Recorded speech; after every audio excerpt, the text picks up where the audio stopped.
Hello everyone, welcome back.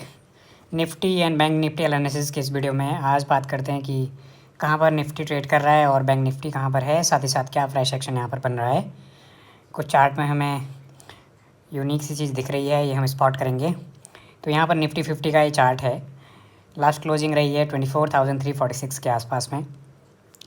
Trend की हम बात करें तो जो लार्जर ट्रेंड है वो आपको अब ट्रेंड ही नज़र आएगा, क्योंकि करेक्शन के बाद में यहाँ पर आप देखें स्टॉक इंडेक्स पूरा यहाँ से ट्रेंड चेंज कर चुका है और एक जो ब्रॉडर ट्रेंड है उसकी तरफ आगे बढ़ रहा है।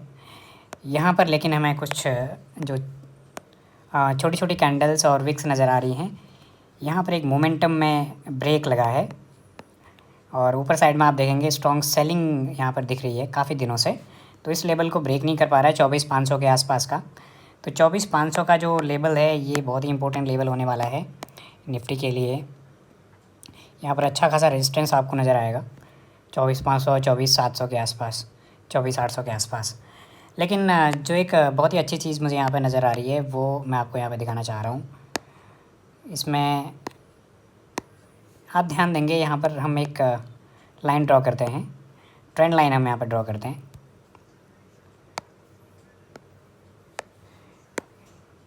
ये हमने यहाँ पर ट्रेंड लाइन एक ड्रॉ करी, इस हाई को कनेक्ट किया इस हाई से, और नीचे साइड में आप RSI में देखेंगे यहाँ पर हम एक ट्रेंड लाइन ड्रॉ कर रहे हैं। तो यहाँ पर एक हमें डाइवर्जेंस नज़र आ रहा है। यहाँ पर आपको हाई और हायर हाई फॉर्मेशन बन रही है प्राइस में, लेकिन RSI हमें हाई एंड लोअर हाई यहाँ पर बता रहा है। तो ये जो कंडीशन होती है एक बेयरिश डाइवर्जेंस की होती है। और यदि आप ध्यान देंगे तो यहाँ पर जो टाइम पीरियड हम ले रहे हैं ये 25 मार्च से लेके आज तक का ले रहे हैं। तो इसमें जो प्राइस का टाइम है ये भी काफ़ी है, तो काफ़ी दिनों का ये डाइवर्जेंस है। तो ये काफ़ी अच्छा डाइवर्जेंस यहाँ पे दिख रहा है। तो इसके अनुसार क्या होना चाहिए, यदि हमें डाइवर्जेंस में कंफर्मेशन मिल रहा है, कंफर्मेशन का मतलब है कुछ और भी चीज़ें हमें बता रही हैं कि यहाँ से सेलिंग आ सकती है, यहाँ से करेक्शन आ सकता है, तो फिर यहाँ पर डाइवर्जेंस हमें एक अच्छा सिग्नल दे सकता है, नीचे की साइड मार्केट यहाँ से जा सकती है।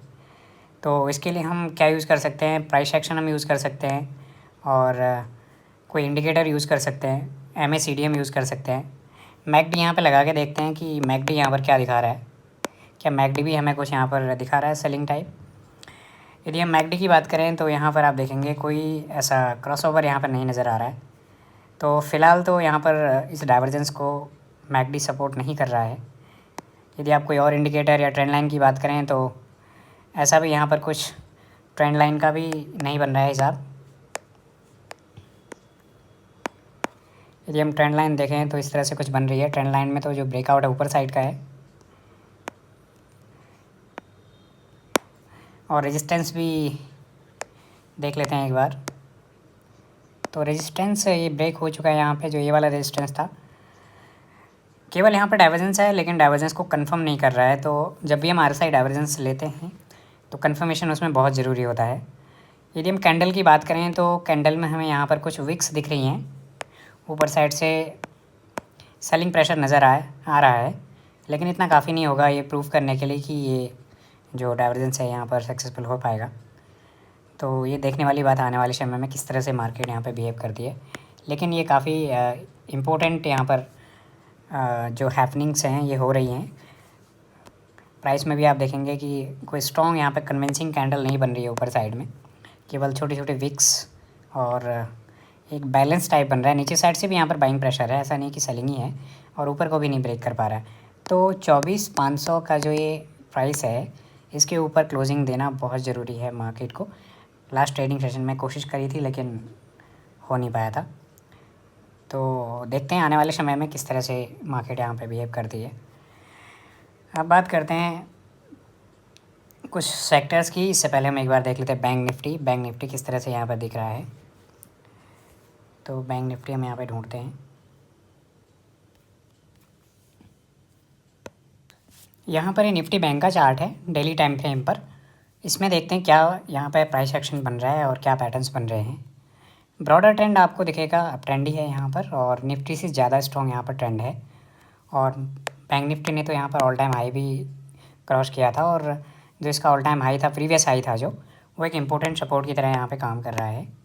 यहाँ पर आप देखेंगे इस प्राइस लेवल पर एक अच्छा सपोर्ट नज़र आ रहा है, जो कि प्रीवियस ये हाई भी था और ये काफ़ी इम्पोर्टेंट सपोर्ट है। और नीचे साइड में देखें तो RSI भी लगभग ओवर 67 के आसपास है, तो इसमें कुछ खास वीकनेस नहीं है। और MACD भी यहाँ पर कोई क्रॉस ओवर ऐसा कुछ नहीं दिखा रहा है। तो फ़िलहाल यहाँ पर एक पॉज टाइप मिल गया है हमारी ट्रेंड को।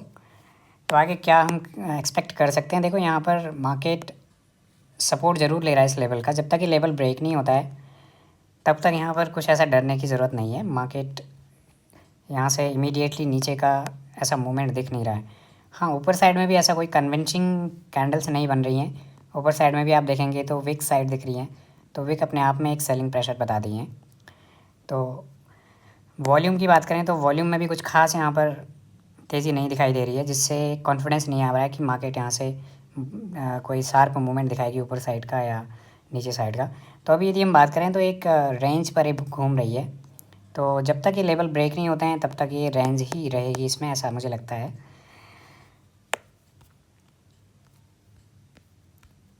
तो इसके बाद बात करते हैं कुछ सेक्टर्स की। जैसे यहाँ पर है PSU बैंक कंपेरेटिवली आप देखेंगे बैंकिंग सेक्टर के नीचे ट्रेड कर रहा है।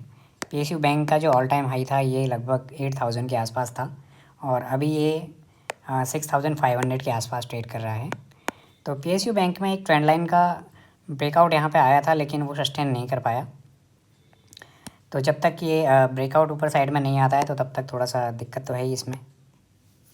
बाकी MACD भी यहाँ पर देखो क्रॉसओवर दिखा रहा है, क्रॉसओवर के आसपास है। तो अभी इसमें फ़िलहाल नीचे का ही मूड नज़र आ रहा है, जो इंडिकेटर हमें बता रहे हैं और प्राइस यहाँ पर बता रहा है। ऊपर साइड से सेलिंग ज़्यादा दिख रही है कंपैरेटिवली नीचे साइड से। तो जो PSU बैंक्स हैं उनमें फ़िलहाल ऊपर साइड से प्रेशर नज़र आ रहा है। FMCG की बात करें तो FMCG में भी सेम आपको यहाँ पे चीज़ें दिखाई देंगी। ऊपर साइड में जो रेजिस्टेंस है, एक बार मैं इसको क्लियर करके दिखाता हूँ आपको। जो लिक्विडिटी जोन है इसका,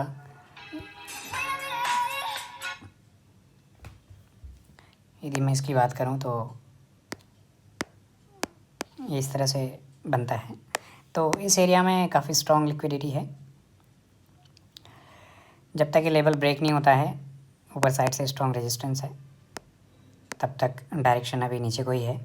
यहाँ भी क्रॉसओवर नज़र आ रहा है और RSI भी आपको नीचे को ही दिखा रहा है। तो तीनों चीज़ें यहाँ पर आपको नीचे को दिख रही हैं और नीचे साइड से कोई ऐसा स्ट्रॉन्ग कन्विक्शन नहीं दिख रहा है कि ये लेवल ब्रेक होने वाला है।